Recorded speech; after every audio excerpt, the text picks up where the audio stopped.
I mean, in the United States and across the developed world, we built very ambitious state systems of social insurance and redistribution in the 30 years after World War II to achieve social stability. We'd been frightened by the war, we'd been frightened by the Depression, frightened by communism. We built these systems.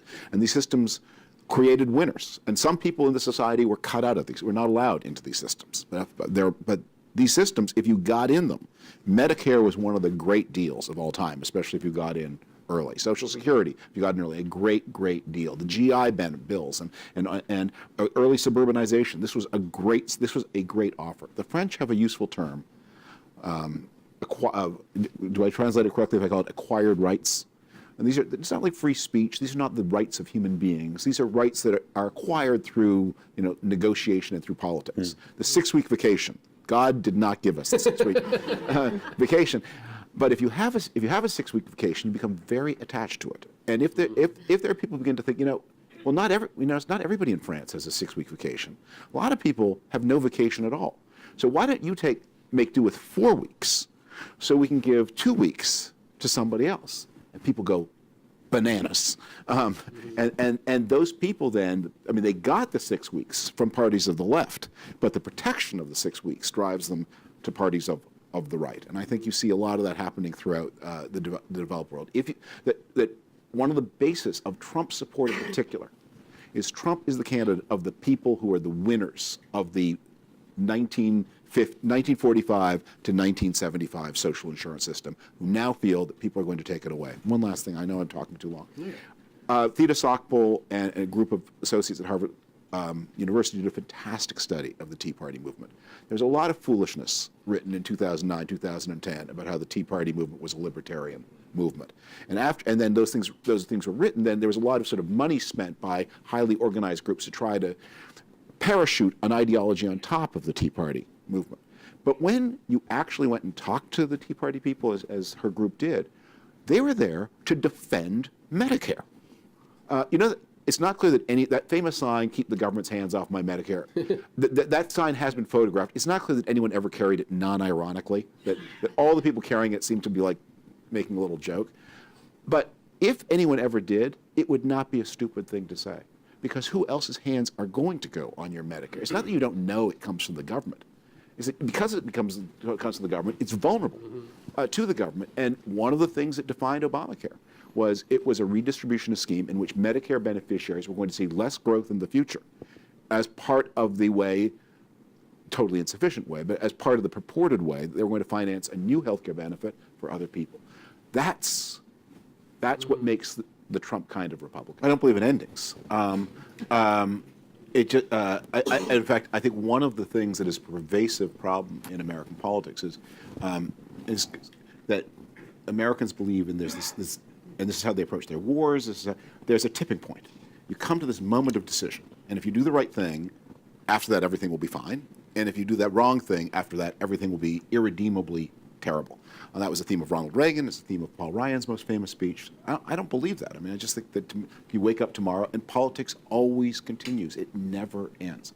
And I think, there are many things I could say about things I would like to see happen. There are predictions I can offer that the party system really is out of kilter with where the voters are, and I think those things will have to come into alignment one way or the other. But I want to say one thing. I think here's maybe the thing I say, and it's important to say in this room, to this kind of audience. We all remember that scene of The Godfather where Michael Corleone is dealing with the corrupt Nevada congressman who says, "What's your offer?" And he says, I can give you my offer right now. My offer is nothing. So it seems to me that the governing and owning and possessing and entrepreneurial classes of America, that's basically been their offer to everybody else since the middle 1990s. Their offer is nothing. There's economic growth, we'll take all of it. You get nothing. And I think that has been driven by the fact that we have had an extraordinarily self-confident, since the end of the Cold War, that people who have a lot to lose rate their odds of losing any of it very, very low. Their parents and grandparents who lived through the Depression and fascism and communism, World War II, rated their odds of losing things they cared about very, very high. And because they were afraid, they tried to cut more of the society in on the good things of life, which is, I mean, they weren't early Christian martyrs about it. They still did keep quite a lot. But there was a spirit of, we have to make sure that everybody is invested. That I think, is one of the things that is an insufficiently told part of the civil rights movement. The civil rights story was not driven by a lot of people deciding to be nice to a traditionally oppressed minority. It was America in a desperate global competition, where many of the battlefields were where almost all of the battlefields were in places where people had darker skin, said it could not run an apartheid system at home and be competitive in that global struggle. And John F. Kennedy was extremely explicit about this. Lyndon Johnson rather less so. Since the end of the Cold War, we've had a very confidently, and they're not, from their point of view, wrong. I mean, the Great Recession, the only mass movement it provoked was actually a reactionary rather than a revolutionary one. So they're not wrong. And you have seen that, and that has come to fruition with the Republican majority since 2010. This latest tax bill is a perfect example of this. It wasn't quite, the offer in that one to the rest of the society wasn't quite nothing, but it was as near nothing as you could get without actually saying explicitly nothing. So what I would hope, I think one of the things that could make a difference is a greater spirit of responsibility in elites. I don't know that it's John F. Kennedy type sacrifice. I think it's a more sense of prudence, that nothing is not an offer that is going to go on being accepted happily and peacefully for a very long time.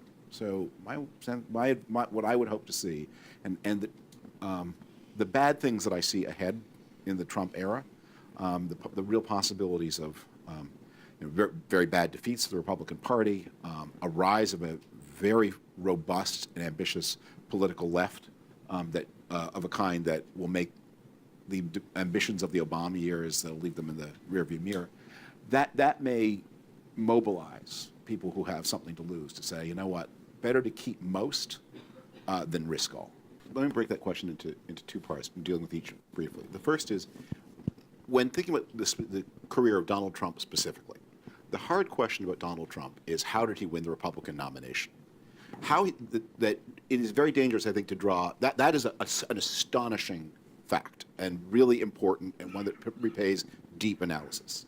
How he won the election, however, does not yield. Look, if the election had taken a slightly different bounce, if there had been 80,000 more votes for Hillary Clinton in the Midwest and 80,000 fewer votes for her in California, Donald Trump would not only have lost, he would have been actually one of the bigger losers in recent American history. He would have been half a point. He would have done half a point better than Dukakis. If my memory serves, he would have gotten 3 points better than Dole. In the presidential election, the question is, why did the Hillary Clinton campaign? Why did she run 6 points behind where Barack Obama was? That's the mystery of the general election.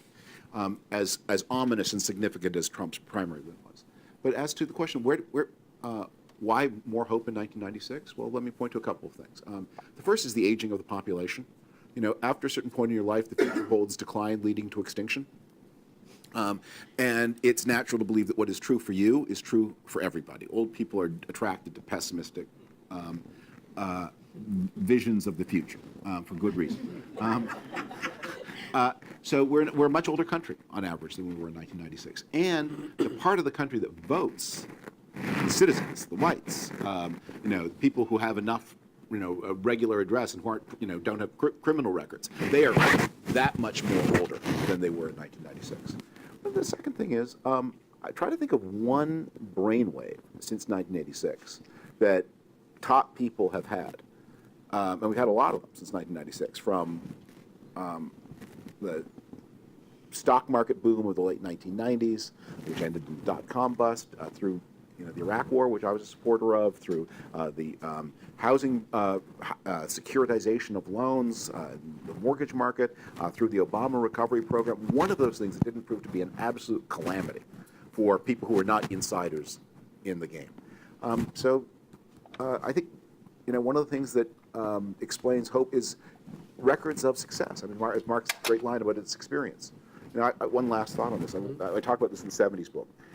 If you watched a movie in 1970, whenever you saw a character wearing a white lab coat, he was there to tell you the answer. This is the machine. This is how the death ray works. This is how the time machine takes you back in time. This is how we get a little microscope and a little submarine into the human body. After about 1980, you see, he represents hubris. The next thing you're going to see is him disappearing down the gullet of a Tyrannosaurus Rex, because the experts delivered, and then they stopped delivering. One of the things my wife will complain about is she'll see me at a party, I'll be in a corner talking animatedly, and she'll come up on me, and it turns out I've been talking about Canadian politics for the past hour, and she said, you promise not to do that anymore. And I said, because people have this, Americans in particular have this idea that Canada is boring, whereas in fact the truth is much more dangerous. Canada is both fascinating and unimportant, and that's a much more dangerous combination. But here, I would say the Canadian exception really is important, and group it with the two other countries that are not quite as extreme as, but Germany and Australia are also less subject to these trends. And Canada, the least, those two, the runners up. What do they have in common? And I would point to three things. The first is all of them were the countries hit least hard by the 2008 downturn. Canada had was the first of the developed countries to return to pre-crisis levels both of output and employment, and it did that within 18 months. So mild experience with the 2008 recession. Second, if you break the economy up into income groups, Canada's had the best performing middle class of any of the developed countries. Germany second, Australia third. And the last thing is the Canadian experience with immigration has been particularly successful. That the immigrants to Canada, although Canada takes more relative to its population than the United States, they come from a lot of different places. So there's no one language. They tend to enter toward the top of the labor market. So that they are a pro-egalitarian force. The effect of immigration is to lower the costs of a lot of medicine, bookkeeping, things like that are cheaper. Whereas in the United States, manual labor is cheaper as a result of immigration. And there has been there has been very rapid assimilation. And so those three things. And so you don't have effective anxieties raised by the immigrant experience. Germany and Australia are in that respect, very different. The German experience with immigration, which had been quite positive until 2015, has turned very negative. And the Australian experience is also because of their geography, they're getting more apprehensive about it. It takes about half as much money to get into the Canadian 1% as it does to get into the American 1%. The first time I ever worked on a political campaign, I was 14 years old. And I had a very simple job to do, which is to go to a bunch of houses in the riding and find out how many people lived in them. But I wanted to overperform. So I got a clipboard and I got a pencil, and not only did I ask how many people live here, which is my job, I would ask, what do you think is the most important issue in the Ontario provincial election of 1975? And I would write, they would give me an answer, and I would write it back. And I took it back to my boss, who was a grizzled veteran of 22 or 23. And he said, that's just a total waste of time. The mind of the voter does not work that way. To ask a voter what is the most important issue is like asking him what is his favorite prime number. It's a meaningless question. And the reason I tell you that embarrassing story is there was a big debate after the election are these Trump voters motivated by economic, cultural, or racial concerns? Because to the organized mind of the political, those are very clear different boxes, right? If the concern is we have a lot of immigrants in the neighborhood and my income has gone down, that's one kind of concern. If I don't like hearing people speaking a foreign language, but that's not how the voter experiences. These things are all one thing. So what Trump offers is a vision of dominance restored to the people who rightfully exercise dominance. Now, I think there are a lot of people who wished he would display that dominance in a more benign way. That it's good that he puts people in their place, but maybe it would be better if he did it in a more gentlemanly way. But nonetheless, the important work right now that has to be done is people have to be put in their place. And that Donald Trump does. He just reminds everybody who's supposed to be on top and who's not supposed to be on top. And some of that is translatable into dollars and cents, and others of it is translatable into non-dollars and cents that are also precious to people. We are not simply dollar and cent maximizing creatures.